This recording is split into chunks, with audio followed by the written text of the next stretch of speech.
أنا أقرأ برواية حفص عن الإمام عاصم الكوفي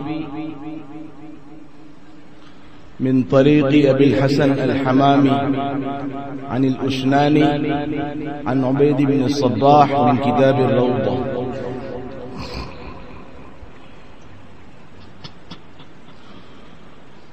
أعوذ بالله من الشيطان الرجيم.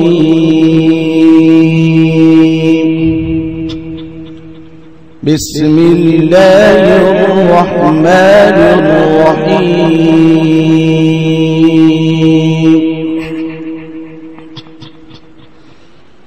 إن الذين يتلون كتاب الله وأقاموا الصلاة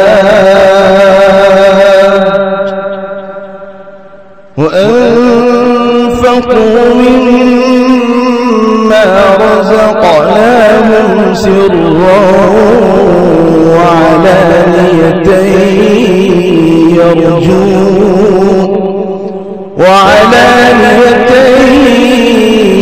يرجون تجارة لن تبور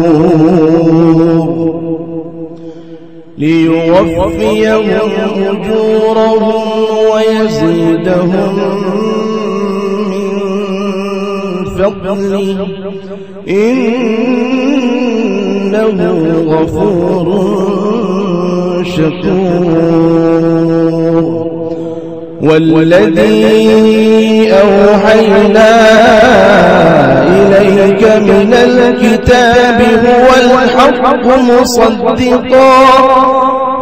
الحق مصدقا لما بين يديه إن الله بعباده لخبير بصير. ثم أورثنا الكتاب الذين اصطفينا من عبادنا فمنهم ظالم لنفسه ومنهم مقتصد ومنهم سابق بالخيرات بإذن الله ذلك هو الفضل الكبير.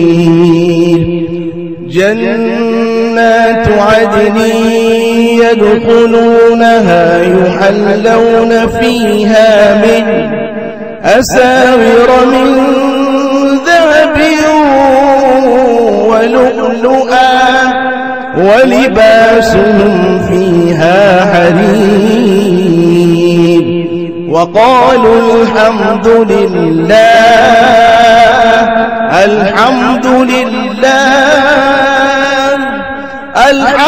لله الذي أذهب عنا الحزن إن ربنا لغفور شكور.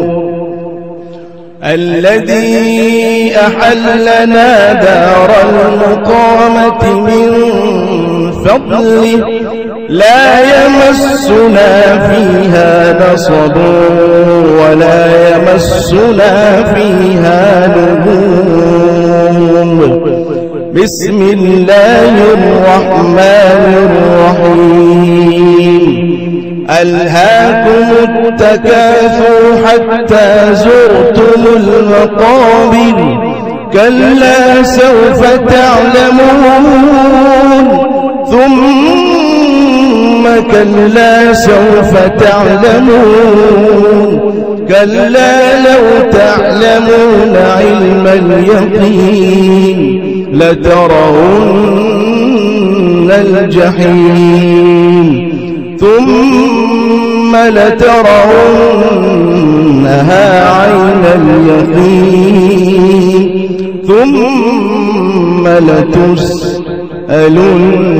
يومئذ عن النعيم.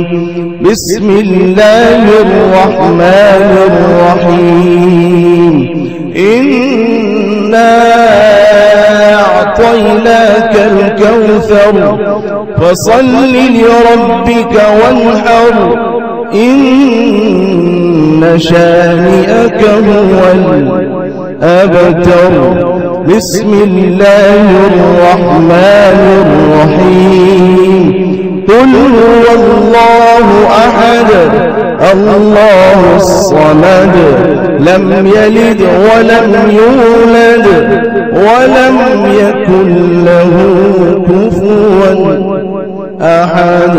صدق الله العظيم. قرأ به الشيخ أبو علي البغدادي على أبي الحسن الحمامي على الأشناني على عبيد بن الصباح على حفص على الإمام عاصم الكوفي رحمهم الله تعالى. السلام عليكم.